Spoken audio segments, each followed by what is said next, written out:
Good morning and welcome to Cover 2 Cook.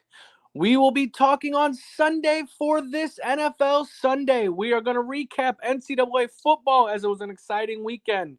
We're going to talk about our betting results, NFL's must-watch games after that with the 3 games, and then we're going to give our betting. But before I get too far, let me bring on my co-host, Mr. Tim Cook. How you doing today?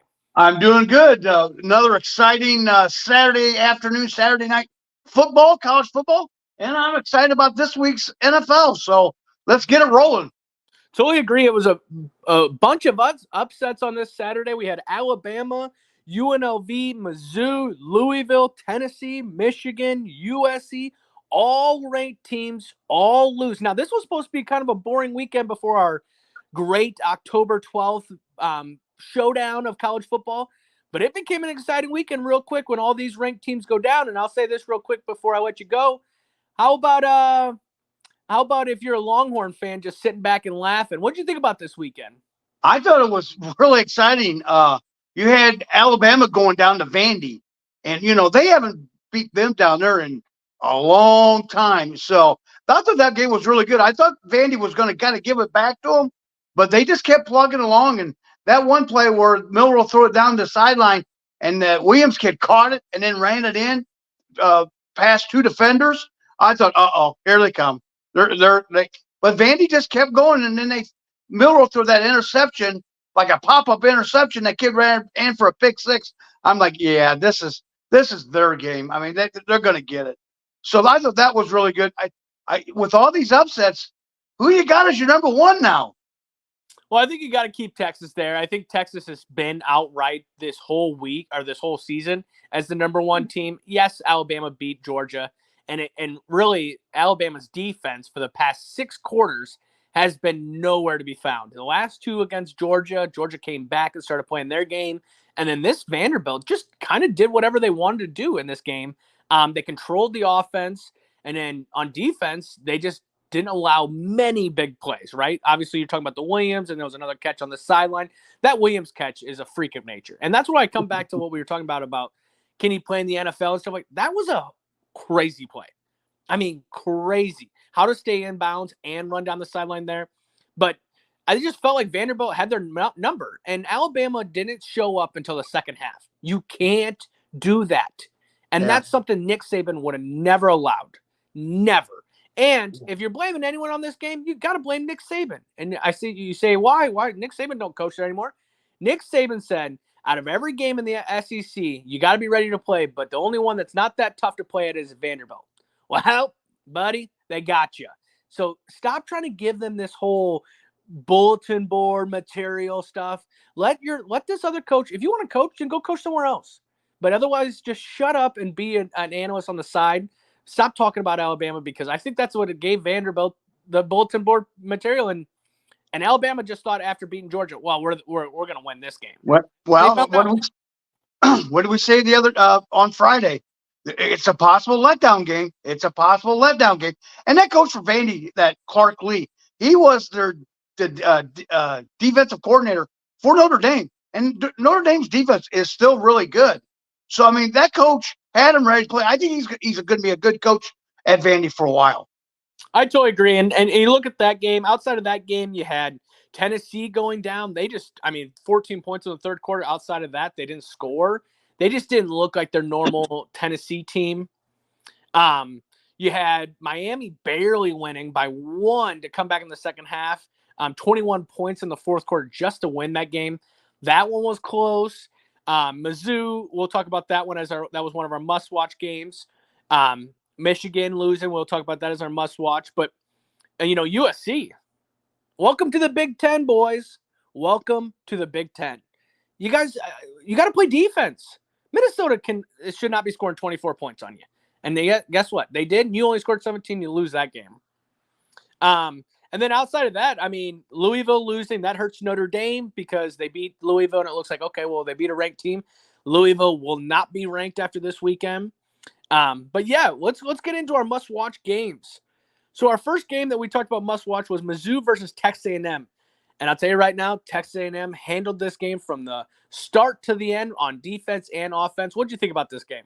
Yeah, I didn't think Mizzou could. when I was watching it, they just didn't seem like they were in sync. They were shooting themselves with penalties and just was not into the game. That crowd, when I was watching it, holy cow! The announcers were trying to talk, and you could barely hear the announcers because that crowd was so loud, and they just did. Another team, like you said, in USC or Michigan, another team. I think that's overrated. It's overhyped. We said that on Friday. They're just not very good. They had to get the crowd out of it, and they didn't. That crowd was loud. Brady couldn't get anything going. That Burden that is their wide receiver, they're talking like a top 10 pick on him. I don't know. He didn't really impress me that much. And Well, and and Texas A&M, they could do whatever they want. I mean, that offense was just going up and down the field like you wouldn't believe. Well, in that first drive by Mizzou, they go for it on 4th and 2, and there was a flag called for pass interference, and they pull it and say, nope, they're not. It wasn't pass interference. And it just seemed like after that play, Mizzou was like, all right, well, yeah, this is we're done. It was like it was the first drive of the game, and ever since then, you can see on the sideline that Texas A&M, obviously they're scoring, so they're hyped up, but like Mizzou had their heads down, like for a 9th-ranked team. You guys take one adversity and you like that just I said it before that they were definitely overhyped, but going into it, it was like I didn't think they were that overhyped. But when you play these close games, like they played Vanderbilt. Vanderbilt played them close into overtime. They've had so many close games, and then you come to a game where you guys gotta like be ready, and they weren't ready. I just think they played too much of close games coming into a big game, and then they just got their asses whooped. I mean, just from the start to finish. Le'Veon Moss had 138 yards with 3 touchdowns. But you guys now need to start watching out for Texas A&M. They're 3-0 in the conference, and that's big because yes, that Notre Dame loss hurts, but all that matters is the conference play here. Yeah, most definitely. Because if you can, that'll help you towards the playoffs. I mean, they're going to take the top teams from the Power Fours, so that'll help you. And like you said too, I'm going to tell you right now, if Texas A&M would have played Notre Dame like that first game, Notre Dame would have got killed. Yeah. They would have got spanked. So they've come a long way since that first game against Notre Dame. I totally agree, and I will go back and say that I don't know if they would have got killed because Notre Dame's defense would have did better than what Mizzou did, obviously, but Mizzou kept shooting themselves in the foot. I mean, anytime they would get a play, then they had a 75-yard touchdown that got called back for an illegal man downfield. They kept doing things, but you're down 24-0 going into halftime, and then you're like, okay, we got to come out second half. First play from scrimmage, a 75-yard touchdown. Like, come on. Yeah. You don't deserve to be in that game. So it was Missouri's pretenders. They are pretenders. We've said that for a while. I bet hard on Texas A&M.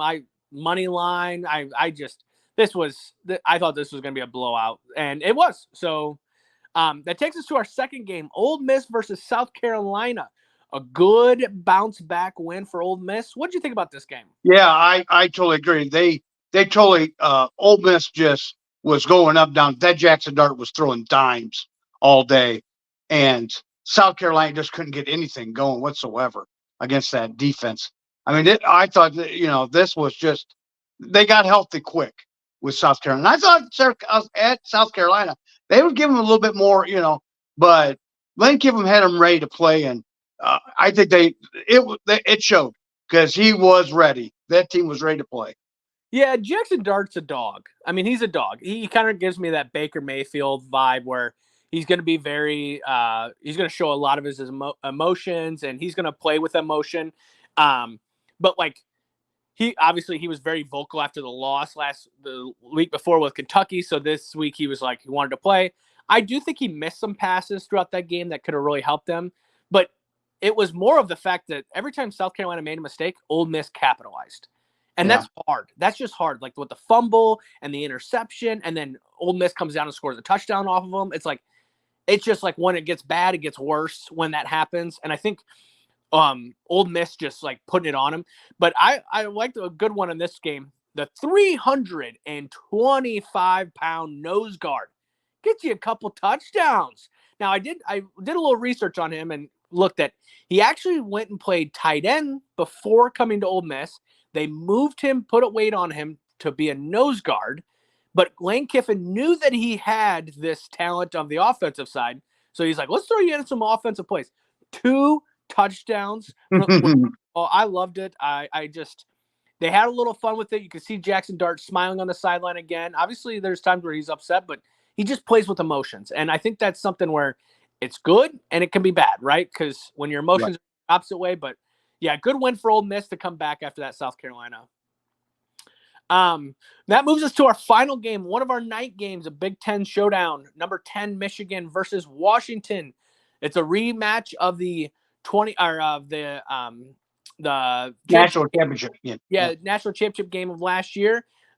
Total different teams, but the big news of this one was Michigan swapping quarterbacks in the first half, and then I still think it might have been the result of why they lost this game. What do you think about this game? Yeah, when you start switching quarterbacks, that's not good. I mean, you got to stick with one guy, and you got to let it go. I mean, let them finish what I don't know if I like that real well. I know a lot of colleges do that, but they don't get no momentum going. And that quarterback that came in, he didn't get the first team reps that week, so he's not going to be, all in it neither. It's just, and I tell you what, Husky Stadium, like we said on Friday, that's a tough place to play at. I mean, that crowd really gets them up and going, firing, and then you had some turnovers from Michigan. They just, like we said with Mizzou, this team is overrated at number 10. I mean, they'll drop this week, I can guarantee it, because Washington's not that good. Well, and I don't know. I mean, because Washington lost to, I think Rutgers, and Rutgers is kind of showing a good team. They're ended up looking like a good team as well. But it's just one of these things where it was like, I think that was premature. Or not premature. I think it was premeditated. I think they meant to go to this backup quarterback at Michigan real early because the passing attack. I mean, Washington was just stacking the box with OG or whatever the other quarterback. They were just stacking the box. They didn't respect the passing game. And then this Tuttle comes in, and you're like, okay, now you have to respect the passing, which then led to a huge run for a touchdown. And it was like, okay, this is what you have to do. The problem, though, is the backup quarterback comes in, and he has an interception at the end of the game that kind of closed it out. He had a fumble that didn't help him at all, that they went down and ended up scoring a touchdown off of. It's just one of these things where you're switching quarterbacks, then switch it when this game starts. Don't switch it through the first quarter or first half. If you know that they're not going to be able to respect the passing game, then he's not your quarterback. Whether you're winning and you should know that before the game starts. Yeah, and I think you look at enough film, you should know that. And I just think the other thing too about this game was people are over here being like, oh, they're number 10 because they lost to Texas, but they beat a USC team. Well, then USC loses again this week, and it's like, I don't think USC is that good. And I think it's early. Don't get me wrong. We're almost to the halfway mark, but it's still early. But I think when you look at these teams, the only one that's really just standing out as a dominant team right now is Texas, which, don't get me wrong, they got a couple games ahead of them. They're gonna have they got Oklahoma next week, so it looks like they'll be coming off. Both of the teams will come off a bye, but that'll be a true test. And I believe they have Texas A&M at the end of the year, but I don't know if it's at Texas A&M or Texas. But Texas A&M, the way they're playing right now, by the end of the year, they might be a good competition. And don't they have Georgia or Alabama this year? Maybe not. I don't think so. Okay. So I don't think they play either one of them this year. Oh, you know what? I do think they play one, but I'll have to look that up. But yes, it's still going to be one of these things where I just think with their situation, we're talking about quarterback problems, switching quarterbacks at Michigan, where, I mean, you can switch quarterbacks and still win a game with obviously Texas. Yeah. But looking at the rest of the NCAA, I mean, we said all these losses. I mean, USC losing to Minnesota. Come on. It's just, I think Minnesota had the number, but a guy I want to really talk about is this Ashton Gentry. And on Wednesday or upcoming, we want to talk about who we think is going to be the Heisman again, because we gave it the beginning of the year. We kind of want to come back middle of the season, but had 186 yards rushing, 3 touchdowns. You want to know a crazy stat, though? Didn't play the second half. Wow. Didn't play the second half. He's had 2 games this year that did not play in the second half, and he has over 1,000 rushing yards so far this year. Wow. Already over 1,000. Now, I saw a thing when I was looking him up that he was a top recruit to get out of the transfer portal, but he did not leave. He wanted to stay at Boise State. They've talked about it. I think him and Travis Hunter right now are competing for that Heisman, and we'll talk a little bit more about that. But I think that kid, I want to give him a little respect there because that was a crazy performance and only doing it in the first half. Is there any other games that you thought were pretty good little games? Yeah, I mean, I thought the Alabama Vandy game was good. I mean, Georgia rebounded this week. They won. You know, there it was really a good week. We thought it was a down weekend. Boy, oh boy, a lot of upsets and there were some good games.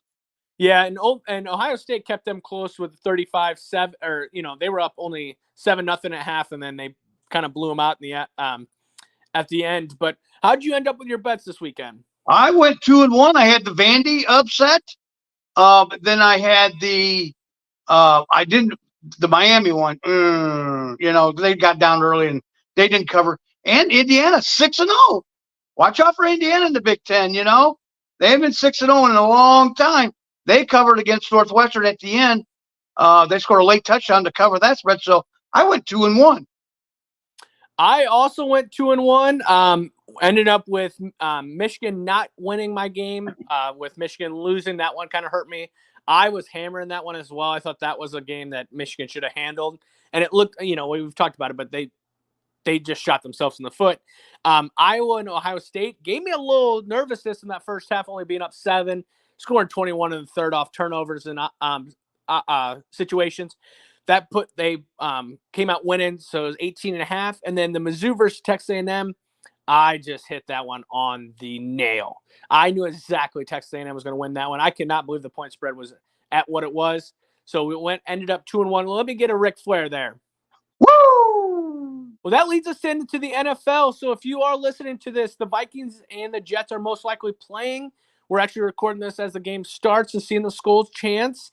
But our first must-watch game is the Ravens versus the Bengals. Bengals coming off their first win last week, while the Ravens coming off a huge win versus the Bills. What do you think about this game? We got the Ravens with a win could be over the 500 mark and a 3 straight, and they've won 3 straight against the Bengals. For the Bengals, what's going on with them? If they lose today, they are in a big hole in that division. They're probably out of the division. They're probably not going to win the division if they lose today. So Burrow's got to get it going. He's got to get it going with Chase and T. Higgins and that. They got to get it going today. But that defense for Ravens is pretty good. So yeah. And on the other side with the Ravens, you've got Lamar and you've got the King Henry. So if they can get it going through the air, make Baltimore beat you in the air.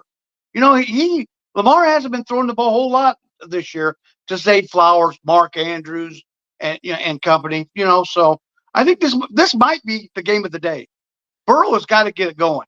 I mean, he has got to get this thing. He's got to have a monster game, and he's got to start getting into the secondary of the Ravens. Well, that they got to be tested. So and make Burrow and make Jackson throw the ball. Don't let him get that running attack going. Yeah, or it could be done. I just don't see that happening. I see the Bengals defense with the linebacker issues and injuries. I think the Ravens are just going to run all over them. My biggest question is the Ravens defense, can they show up the same way they did against Buffalo? Can they get the rush? Can they make plays on the ball? Can they do all that to slow down the Bengals? With the Bengals right now, I mean, it's Jamar Chase or nobody.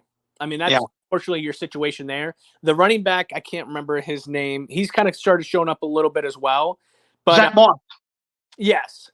So you'll kind of see and kind of hope to see that maybe that's, you're looking at that one. But yeah, I was looking and I found an interesting fact. So Derrick Henry is 18 yards away from 10,000 rushing yards. Wow. 99 total touchdowns, scrimmage touchdowns.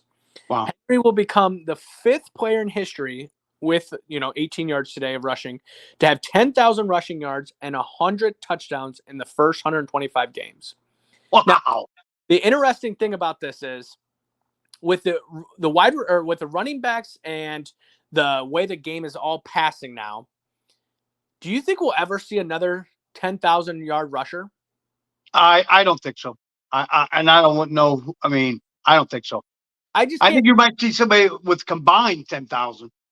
That means rushing and receiving yards, but not rushing. I I, don't see it. I just can't see it either because like Tennessee's identity for the longest time was just Yeah, pound yeah, Henry, and running backs can't. I mean, we've talked about how much of a genetic freak he is, that like you can't keep up that energy and that level of.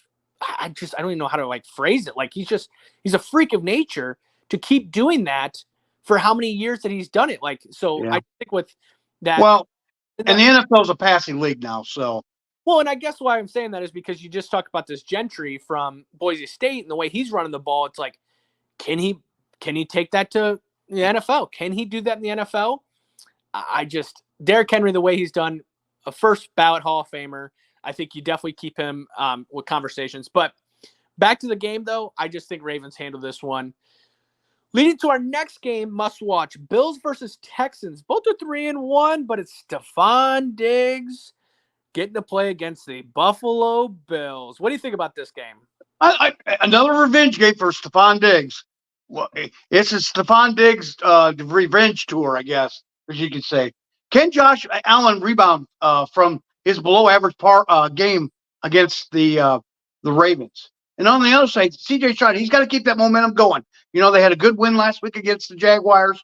He's going up against a Bills defense that got torched last week by the Ravens. And you know, the last time that the Bills met against the Texans, the Bills just dismantled the Texans 40-0. Joe Mixon's going to be out again, so it's Cam Akers going to be running the ball. I think the X factors, if the Texas defensive end Will Anderson get pressure on that O line and make Josh Allen roll out and make him throw the ball on the run like Baltimore did. If they could do that, I think that the Texans is got a chance. Yeah, I think, like you said, it's a revenge tour. I did see something this week that Josh Allen spoke about the everyone eats. They talked about how it he was like, oh, it wasn't a dig or anything like that on Diggs and stuff like that. Come on, man, stand by it. Stand Yeah, by. You yeah, know exactly what the hell it was. And you knew that Stephon Diggs wanted the ball anytime, which he's a playmaker. He's gonna want the ball anytime he's on the field. But yeah, it's just one of these laughing moments where he like walked it back. And then Stephon Diggs brought nothing up about Josh Allen. Brought nothing. He was like, my time in Buffalo was good, but outside of that, like it was just a good time. It's like, okay, well, like Josh Allen kind of made you a lot of what you were in Buffalo. I think the Bills, they got to get Curtis Samuel into the whole factor. They have, everyone eats, but Curtis Samuel is starving right now. For what he did in Washington, where he was a nice number 2, you got to like get him the ball more often. You got to start running. James Cook has got to be more a part of this game for you guys to win this game. And then on the other side, can the Bills stop Nico Collins? Collins leads the NFL in receiving yards, and I just think this year the way that the passing league, because it kind of seems like every week we change out one different receiver for this receiver. It's still early, I get it, but can they stop Nico Collins? Can they slow him down at least? Not maybe stop him, but just slow him down. I think this. right. I actually put this as my game of the week. I think this is the game of the week because I think Stephon Diggs is going to have they're going to try to get him the ball just to show, and Josh Allen, and I think that Buffalo team last week may have been a fluke. I think they're going to come back and with a little vengeance today. Yeah, right. Yeah, and that moves us to our next game, the Panthers versus the Bears. Another revenge tour. DJ Moore playing against his old team, and how that trade has impacted both teams as Bryce Young is benched. What do you think about this game? The Panthers are not a good team. They are playing better with Andy Dalton under center, but Chicago's only allowed an average of 19 points a game through the first 4 weeks of the season. For the Bears, it seems as for now, the Bears they've gotten the better of the trade. Bears offense has got to keep the momentum going. Got to get Swift going, Caleb, and Moore. I think Moore has a big game against a poor Carolina defense. Carolina has beaten the Bears in 10 years, and I don't think it's happening again today. Yeah, I mean, when you talk about the trade, the Bears definitely won this one. I mean, just even the fact of they've signed DJ Moore for longer, right? Like, so Yeah. they already won there. And then Caleb Williams is a reason of that trade because Right. alternate reality, he could be dressing up for Carolina this weekend. Like, Right. it just, and then you go back to the other, Bryce Young's benched. Like, what you wanted and the trade that you were, I mean, Bryce Young is done in Carolina. He's done. There's no way they bring him back as starting quarterback. Andy Dalton would have to go down. It kind of reminds me of Zach Wilson in New York, where Yeah. they were like, "Oh, hey, he's done. We're gonna move on." And they go out and get someone. And Well, this, they go out and get Aaron Rodgers for him last year, and he still didn't. When Aaron Rodgers went down, he still didn't perform. yeah, and that's what I'm saying is like in this situation now, Andy Dalton's going. So the only way Bryce Young gets back on the field is if Andy Dalton gets hurt, which Right. you don't want to wish injury on anyone. But so Bryce Young with that trade, they lost on that whole thing. But the Bears' defense is the story I think of this one. They've been playing really well, making turnovers. You know, coming after the ball. I think can they keep the Carolina Panthers because they got Deontay Johnson over there. That running back for them. Is it Hubbard? Yeah, Chuba Hubbard. Yeah, Chuba has been having a big week, or big season so far. Can they keep them all in check? Can they make sure that they don't go too crazy on them? On the other side of the ball, Carolina's defense, I just keep everyone in front of you. Keep everyone in front of you, and I think you'll still do okay. Caleb Williams did show a little bit of optimism this past weekend, but can he keep it up for this following week? So we'll see. I think this is a great game just because of the whole rival, the trade that caused all this situation. But yeah, let's move on. And also, too, Carolina's defense is not very good. I mean, they gave up 34 points against the Bengals last week. Yikes. Yeah, but That's and not that's good. I think you find out like the Bengals did they start getting their footing, or was this a situation where yes, like you said, the Panthers defense is just bad. Yeah, right. Other games going on. Obviously, we said that Minnesota and the Jets are playing right now in London. I don't love these London games. Call me old school. Maybe I'm the old one in this podcast, but I understand expanding the game, but like this sucks. It sucks for fantasy. It sucks. The only positive is I get football at 8:30 in the morning, and I'm gonna get it all day today, like literally all day today. But it does kind of suck for fantasy. And then if you're a fan, it's on NFL Network. So luckily, I'm paying like a outrageous bill to watch all these games. But otherwise, if you don't got this game, you're not watching your team. Like, come on, put it on my local channels. Let me watch my game, or put it on the Red Zone. Damn it. Right. Well, I mean, or put it on if these two local teams are playing, like put it in their towns. Put it in Minneapolis on their local channels. Or And the Jets, put it on the local affiliate. So it'd be on CBS for the Jets and Fox on for the Minnesota and Minneapolis. yeah, and I mean that means for us, we're obviously not going to get to see that game. But like, No. step up, and just Yep. put the on. Like, Yeah. but other games you have this week is Dolphins versus Patriots. We'll see how that goes. Commanders Browns. Let's see if the Commanders can keep it going. I like Jaden Daniels. I just want to keep seeing a couple more games before I start getting on that hype train. You have Colts versus Jaguars. Can the Jaguars get a win against the hurt Colts? I don't think so. Bills. Ravens versus Broncos. Or I'm sorry, not Ravens. Raiders versus Broncos. You got Cardinals versus 49ers, Packers and Rams, Giants and Seahawks, Cowboys and Steelers. Oh my. I think you said it perfect. An 80s game, that would have been a great game. Today's game, it's probably going to be pretty. Right. And then Monday night, we go back to one game. But I think it's a pretty solid game. Saints versus Chiefs. But let's go on to our bets. Let's start out with our bets. What do you got for your first bet? First game, Cleveland versus Washington. Two teams going in the opposite directions. Washington's on a 3-game winning streak, and this is a must-win for Cleveland. They've got to win. Washington's got to get it going because Cleveland's schedule gets a lot tougher as down the road.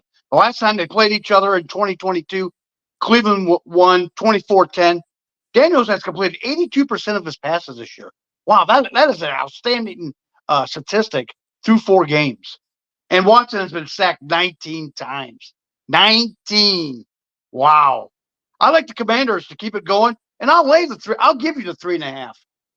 You know what? I like that bet so much. I did the same exact bet. I put the Commanders given 3. I just think the Browns they just got too much controversy going on with them debating on this whole quarterback situation, Deshaun Watson situation, on what they should be doing with this. I think their defense is beat up. I'm not sure if what's his name is playing this weekend.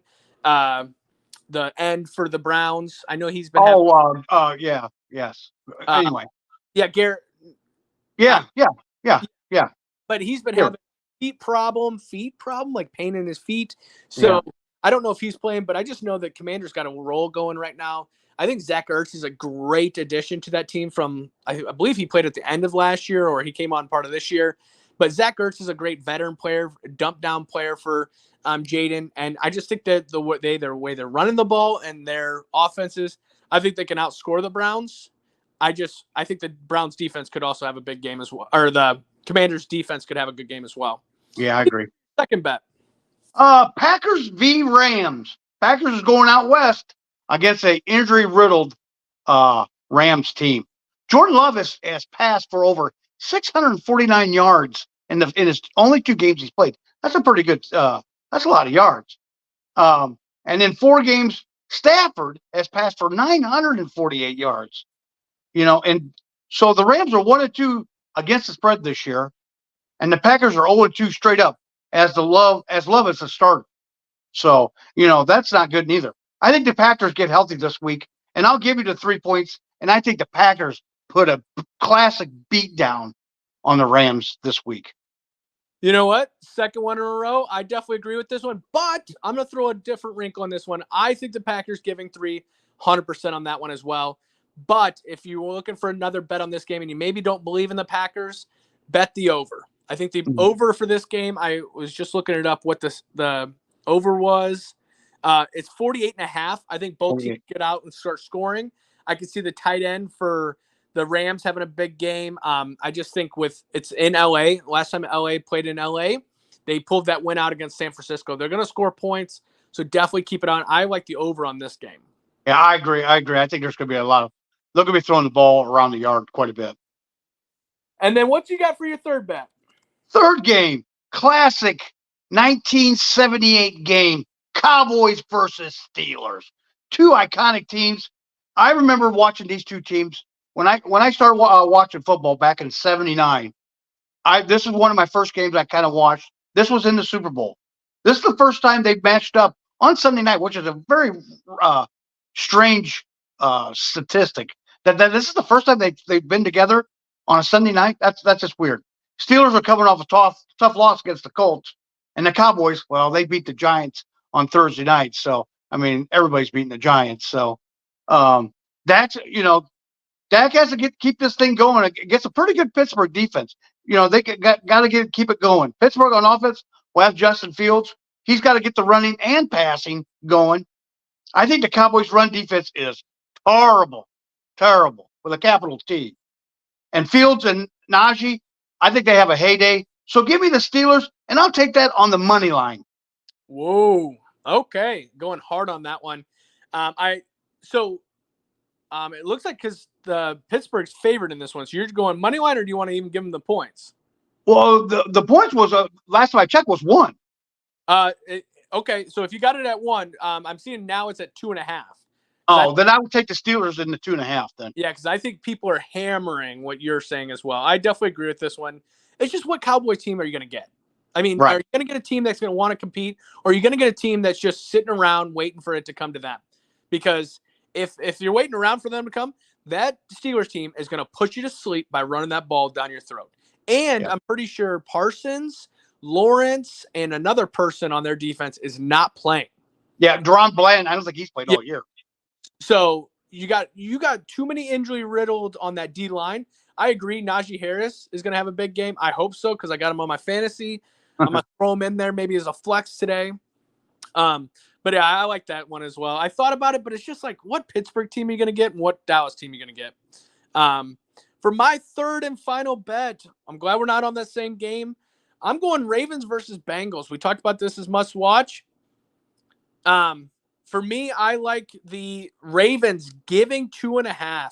I just don't think the Bengals are going to make a play here. I don't think the Bengals can keep this going. I think the Ravens got a lot of momentum going towards them right now. A lot of momentum.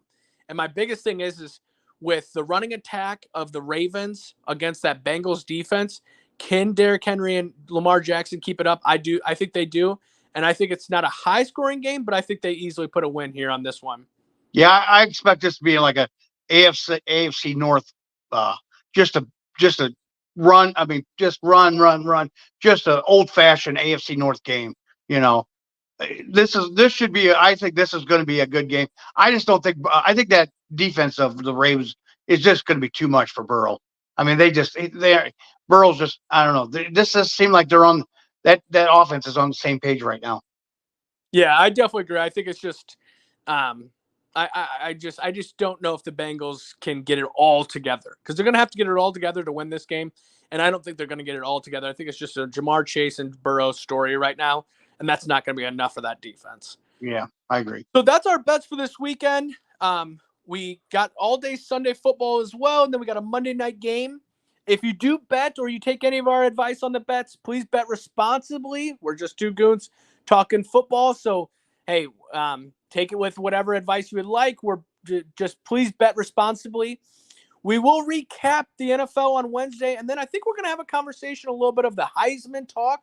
So if you're listening for the NFL, we'll be talking the NFL recap. And if you're listening for college, please listen because we'll be kind of talking about what we're thinking for our Heismans and who's really kind of leading this league or leading the NCAA right now. But we want to thank everyone for listening and have a great weekend. Enjoy your football on Sunday.